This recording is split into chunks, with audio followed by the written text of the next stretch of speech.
13 January 2014. Cristiano Ronaldo wins only his second Ballon d'Or after a masterclass season with Real Madrid and Portugal, providing 87 goal contributions in all competitions. This turned out to be his highest goal-contributing year till date and one of the highest output by an individual player in football's history.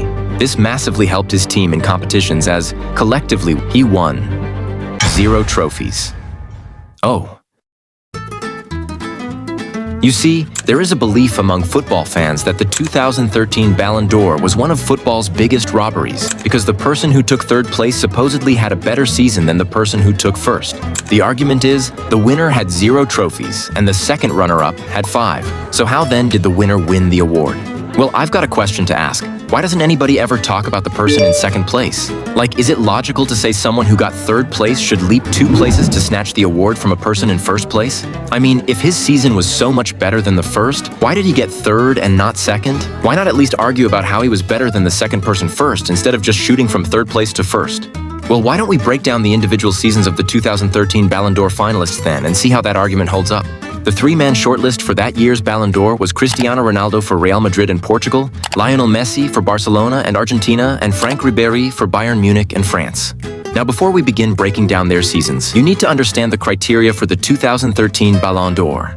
On-field performance was the primary criteria for the award, focusing on individual brilliance. Team achievements followed next, and while important, it was a secondary consideration, being complemented by the overall behavior and professionalism of the nominees. The year also didn't have any international cup competition like the World Cup or Euros, so the primary international activity that year, which was the World Cup qualifiers, didn't have much weight. Club competitions did.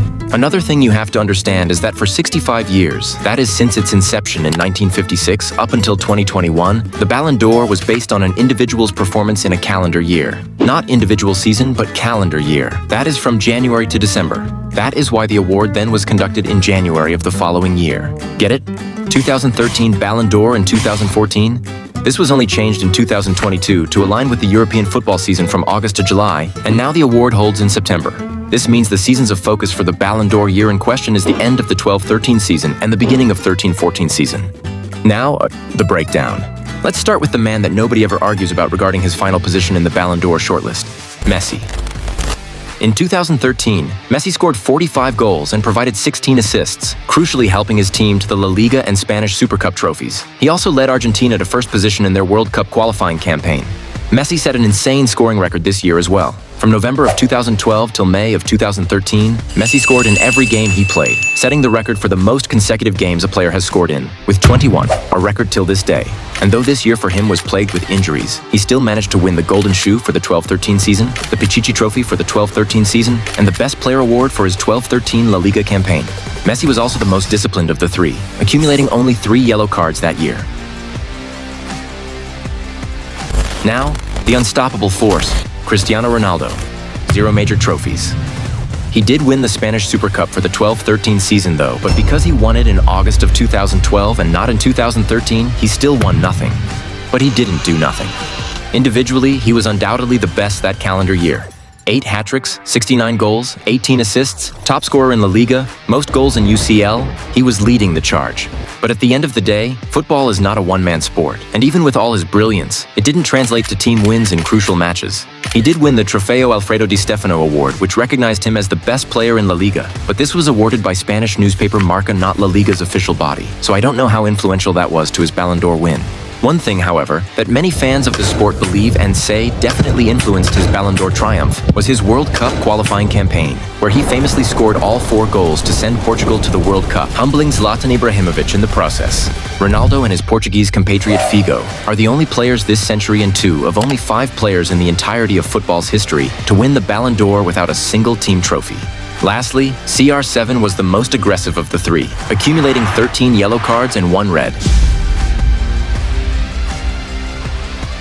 And finally, the man of the hour himself, Franck Ribéry.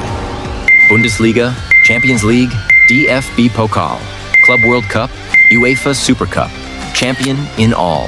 A 4-2 final loss to Dortmund in the DFL Super Cup, a game which he didn't play due to injury, prevented a sextuple for Bayern years before the 2020 achievement. And Ribery was at the center of it all. While obviously not as prolific as Messi and Ronaldo, Franck was the mastermind behind Bayern's attack that year, providing 27 assists and backing it up with another 22 wonderful goals.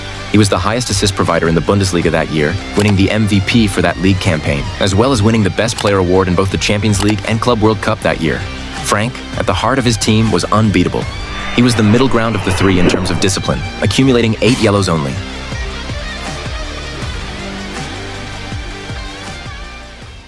Now walk with me for a minute. For a player to be declared the best player in the world based on his performances in the tournaments played, it's safe to say that he should be the best player in at least one of the tournaments he features in, right? I mean, for instance, if a student was to be awarded as the best graduating in a university, it is assumed that he was the best in his faculty, and or at least his department, right? Like if he neither was the best in his department nor in his faculty, how then can he be the best in the entire college? You get? That same logic applies here. CR7 wasn't the best in any of the tournaments he played in the 2013 calendar year, but somehow he was the best in the world. Tad bit illogical, innit? That's why till this day, football critics, ex-players, professionals, and fans alike debate whether that award was rightly allocated. But then again, Diego Milito in 2010 was the best player in Serie A as well as the Champions League, but he didn't even make the then 23-man Ballon d'Or shortlist. That's right, he wasn't nominated at all for the Ballon d'Or after that amazing season he had. It is considered the most controversial snub in the award's history, but story for another day, or video. So with that, does the best player talk really hold weight, especially at the time? All in all, there is no denying that scoring 69 goals in a year and backing up with 18 assists is no small feat. Even though he fell short collectively, Cristiano Ronaldo was too undeniable that year. Messi and Ribery's tally combined still fell short of Ronaldo's. Yeah. Hat-tricks after hat-tricks, match-winning goals followed by several, one man of the match award after the other, he was otherworldly. His performance against Sweden to send his team to the World Cup was so powerful that FIFA had to extend its voting deadline by 2 weeks, a decision many believed ruled in Ronaldo's favor. They say it was not because of this performance that they extended, though. Many call cap. But CR7 really was alone at that top, in all honesty. Ribery may have had the trophies, but Ronaldo, he had the magic. He even created a record of scoring against every team in a league after he did it in La Liga. Like every single La Liga team, including Real Madrid. Like, come on, bruh. Dude was insanity.